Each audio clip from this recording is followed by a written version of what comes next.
Eri a joué un rôle important dans l'arc d'Overhaul, à mesure que nous en découvrions davantage sur elle et sur les personnes avec lesquelles elle était associée.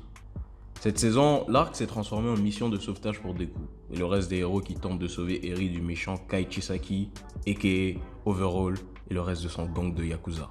Le passé d'Eri a été un peu mystérieux tout au long de l'arc, mais nous apprenons peu à peu ce dont elle est capable par rapport à ce que fait son alter. Dans cette vidéo, on va lister 5 choses que tu ne savais certainement pas sur l'alter d'Eri. Une mutation. Bien qu'elle ait eu son alter à la naissance, Eri n'a pas obtenu ses capacités d'un de ses parents. Il s'avère que le pouvoir d'Eri est une mutation qui s'est développée dans ce que l'on appelle une singularité altérique. En bref, c'est une théorie stipulant qu'au fur et à mesure que la prochaine génération d'un arbre généalogique se développe, ces enfants pourraient développer des alters qui ne sont plus comme ceux de leurs parents et évoluer vers quelque chose de plus puissant, comme celui d'Eri. Nous l'avons vu démontrer cette puissante capacité lorsqu'elle a littéralement effacé son père de la surface de la Terre et qu'elle a guéri ses blessures automatiquement. Cela explique pourquoi Eri a été couverte de bandages, car Overhaul a utilisé son sang pour créer les balles dont il a besoin pour réaliser ses projets de libérer le monde de ses alters.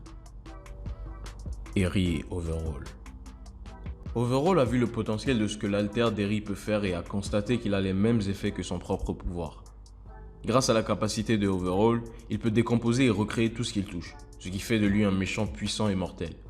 Le pouvoir d'Eri est une version beaucoup plus puissante de celui de Overhaul, qui lui permet de rembobiner tout le corps humain. Ce n'est que la moitié de l'alter de Overhaul, mais elle va encore plus loin que ce qu'il peut faire. Overhaul explique que les alters se développent et progressent dans le corps humain au fil du temps. Alors que son pouvoir peut détruire et recréer des parties du corps humain, Eri peut ramener le développement du corps à un état antérieur. Au fil du temps. Grâce à la corne d'Eri, son alter peut s'accumuler au fur et à mesure qu'elle l'utilise. Le seul inconvénient de son pouvoir est qu'elle ne peut le relâcher que lorsqu'il s'accumule au fil du temps. Il semble que la seule façon d'utiliser son attaque est lorsque sa corne grandit. Comme sa corne est la source de son pouvoir, il est logique que son alter soit pleinement développé dans son corps pour l'activer.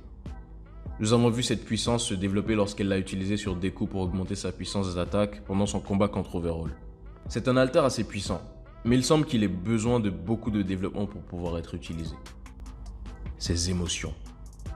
Il semble que l'alter d'Eri s'active lorsqu'elle est dans un état émotionnel spécifique. On peut voir cela se produire lorsqu'elle est bouleversée de voir ceux qui l'entourent se faire blesser à cause d'elle. Lorsqu'elle s'est accrochée à Deku, elle a vu à quel point il était en danger, ce qui a fait ressortir son pouvoir afin de l'aider. Le seul problème est qu'elle ne semblait pas savoir comment empêcher son alter de la dominer. Une fois qu'elle aura appris à maîtriser ses émotions, il lui sera peut-être plus facile de contrôler son immense pouvoir. Eri et Mirio. Après avoir perdu son alter, personne n'était sûr que Mirio retrouverait un jour son pouvoir.